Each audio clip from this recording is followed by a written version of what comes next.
नमस्कार दोस्तों, अंतरिक्ष news and facts YouTube channel में आप लोग का स्वागत है।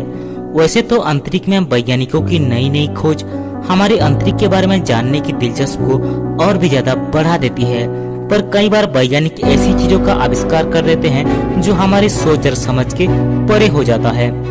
हम हर दिन हमारे चारों ओर अनेकों जीव जंतु, पदार्थों, पेड़ पौधों और अनगिनत वस्तुओं को देखते हैं और दिखने में ये दुनिया कितनी बड़ी दिखती है। हमारे पृथ्वी की तरह ही कई ग्रह, उपग्रह, तारों और अनगिनत गैलेक्सी को लेकर हमारे ब्रह्मांड का निर्माण हुआ है और हमारे ब्रह्मांड में इतनी चीजें मौजूद हैं जो हमारे समझ के बाहर है। पर क्या आप लोगों को पता है कि हम धरती के अंदर और धरती के बाहर जितनी भी वस्तु या फिर मैटर को देखते हैं वो पूरे ब्रह्मांड में मौजूद मैटर के सिर्फ 5% मैटर ही है, क्योंकि बाकी के 95% मैटर को तो हम देख ही नहीं सकते और इन्हीं 95% मैटर में से सिर्फ 68% मैटर को हम डार्क एनर्जी कहते हैं और बाकी के बचे 27% मैटर को हम डार्क मैटर कहते हैं। तो ऐसे में हमारे मन में यही सवाल आता है कि आखिर ये डार्क एनर्जी और डार्क मैटर होता क्या है, और अगर हमने इसको अभी तक डिटेक्ट नहीं किया है तो हमारे पास ऐसा क्या सबूत है कि डार्क मैटर और डार्क एनर्जी हमारे ब्रह्मांड में मौजूद है। इन सारे सवालों के जवाब को हम जानेंगे, पर इससे पहले हम डार्क एनर्जी और डार्क मैटर के बारे में जान लेते हैं।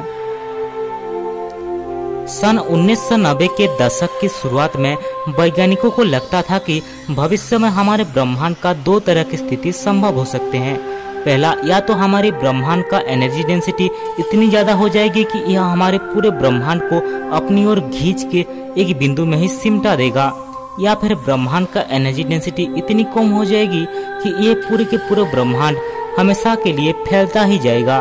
पर वैज्ञानिकों का ये भी मानना था कि जैसे जैसे समय बीतता जाएगा गुरुत्वाकर्षण बल ब्रह्मांड की विस्तार को धीमा कर देगा और ब्रह्मांड में मौजूद सारे मैटर इकट्ठा हो जाएंगे।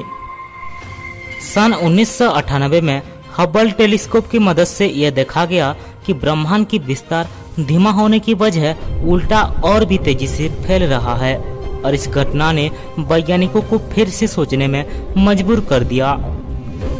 अल्बर्ट आइंस्टाइन ने सबसे पहले यह माना था कि अंतरिक्ष में मौजूद खाली स्थान पूरी तरह से खाली नहीं है, बल्कि इसकी अपनी अलग ही गुण है। इसके अंदर अपनी एनर्जी मौजूद है और जैसे जैसे अंतरिक्ष फैलता जाएगा एनर्जी की मौजूदगी और भी बढ़ जाएगी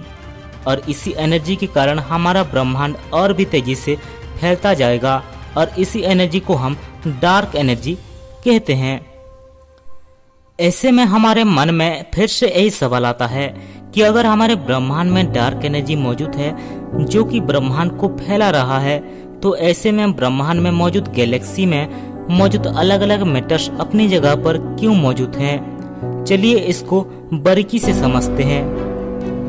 गैलेक्सी के सेंटर के करीब मौजूद एस्टेरॉयड गैलेक्सी के चारों ओर जिस तरह से घूम रहे हैं, गैलेक्सी के सेंटर के बहुत दूर मौजूद एस्टेरॉयड भी उसी प्रकार ही गैलेक्सी के चारों ओर मूव कर रहे हैं। अगर ये एस्टेरॉयड गैलेक्सी के चारों ओर गुरुत्वाकर्षण बल के कारण ही घूम रहे हैं, तो गैलेक्सी से दूर मौजूद एस्टेरॉयड गुरुत्वाकर्षण बल के धीमा होने के कारण गैलेक्सी से अलग हो जाते,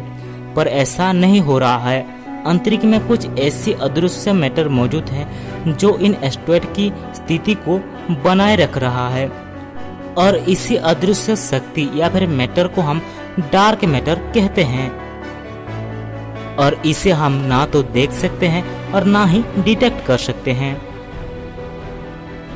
तो अगर हम इसको सिंपल से शब्दों में कहें तो डार्क एनर्जी अंतरिक्ष का ही गुण है जिसकी वजह से ब्रह्मांड फैल रहा है और डार्क मैटर वह एनर्जी है जो गैलेक्सी में अलग अलग मैटर को अपनी जगह पर होल्ड करके रखा हुआ है।